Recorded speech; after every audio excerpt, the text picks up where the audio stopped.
Hello, fellow YouTubers, subscribers. You know I'm Ian.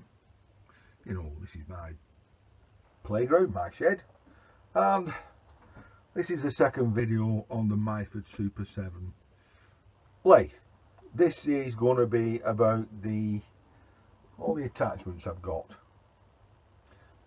Well, let me take you off the tripod and show you the other things that came with it. So we can kind of go quickly. There's the motor, switch, a box, some bits, tailstock,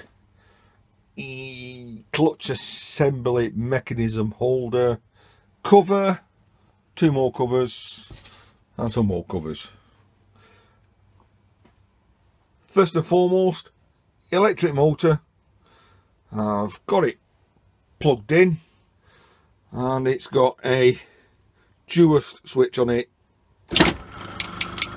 which is one way and in reverse, so that works. I've got it on a piece of wood because I'm always a little bit dubious with steel and electrics, and in this case there's a little bit of wire sticking out the bottom, and I ain't too happy at that there. So a little bit of rewiring to do on that. Got a little tub. That of course is well, it's empty, but that's some sort of lubricant dispenser. I'm going to put you on the tripod. Some sort of lubricant. Another lubricant dispenser, which obviously it's got a concertina type pump, and that is obviously filled full of oil. This is what I think is they call is it a Teclemet type of dispenser, and I've already had the back off this, so I know that this is filled with grease. Not a lot of grease, but grease nonetheless. So is this the device that has pumped grease throughout all those lubrication nipples? I've also got that, and as far as I know they are only applicable to the earlier Myfords, the ML7s. Right, quick reposition, and I believe that this is actually the clutch mechanism. We have a little tub here that has got the pulleys which will go on that shaft, and a bunch of screws and Allen keys inside. I'm pretty confident, knowing where I've got this lathe from, that all the bits for each section will be in one box. So all the nuts and bolts in there will apply to that pulley and that mechanism.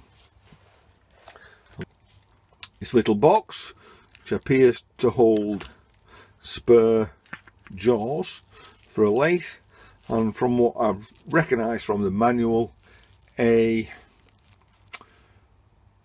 dial indicator from when you screw turning, when to engage your half nuts. Right, these are I'm coming to terms with these, and they might be used in the wrong place. This lot appears to be off the drive mechanism. Keep those together. There's a milling attachment which appears to be in need of some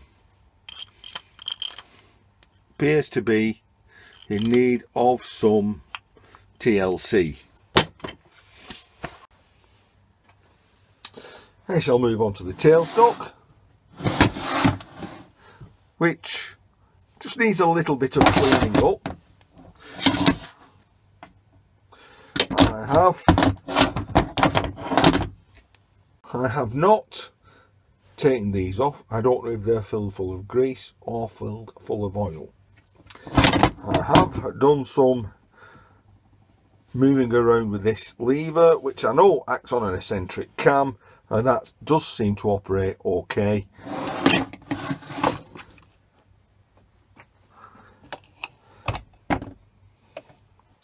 Not a lot to say about this really, is there? It's a carrier mechanism that holds the clutch. Well, fingers tend to be really pretty sensitive instruments, and I can't actually feel any scoring inside that one. I'll check that one again. As I said, moving on, we have a cover. Obviously got grease that has been thrown out. We've got another cover, a cover, and yet another cover. And on there, two more covers. And this is nothing to do with the lathe, but if you've watched any of the last couple of videos, I actually did an impulse buy at an auction and bought this clamp assembly for £5. Nearly worked out really badly for me, but it did come, and it's pretty much complete. I know there's some spaces here, but came with just one of those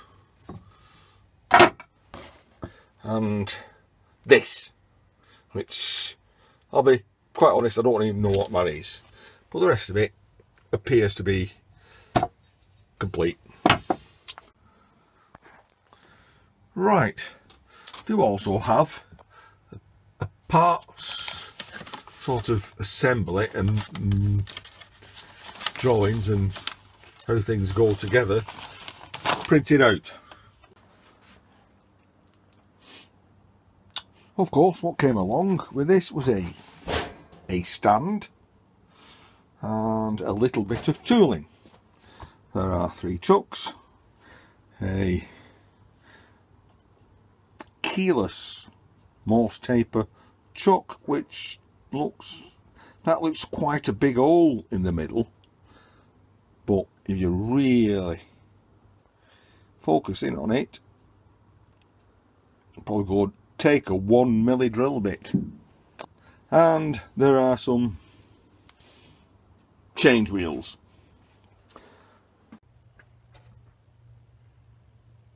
So that's it. That's the all the bits I've got for the inherited Myford Super 7 lathe. From what I've seen, I looked on the internet, on eBay, etc. There isn't a drip tray, coolant tray, and neither is there something called riser blocks. Now the riser blocks aren't an issue to me in the slightest. Bend down. Quick view of the forums. I've seen people use, blocks of wood. I've seen people use some channel. I said I was a little worried at tackling this headstock.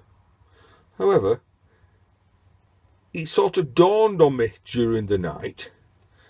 It's a pulley system. If it's a pulley system, it's got to have a belt on. And belts snap. Therefore, Myford must have designed this system for ease of replacement of the belts. They're not going to make it really difficult, because belts can snap anytime. Therefore, it should be relatively straightforward to take these off. There's a CAC nut. I'll have to see if I've got a C spanner, with which, yeah, they're going to have to make this simple just to remove to replace a new belt. I know in the garage there you may have seen I had 2 link belts. That would obviously save a lot of problem, but it's got to be relatively simple. So I have kind of revised my opinion. Not as scared of it as I was yesterday. I'm probably more scared of taking this saddle apart now than that.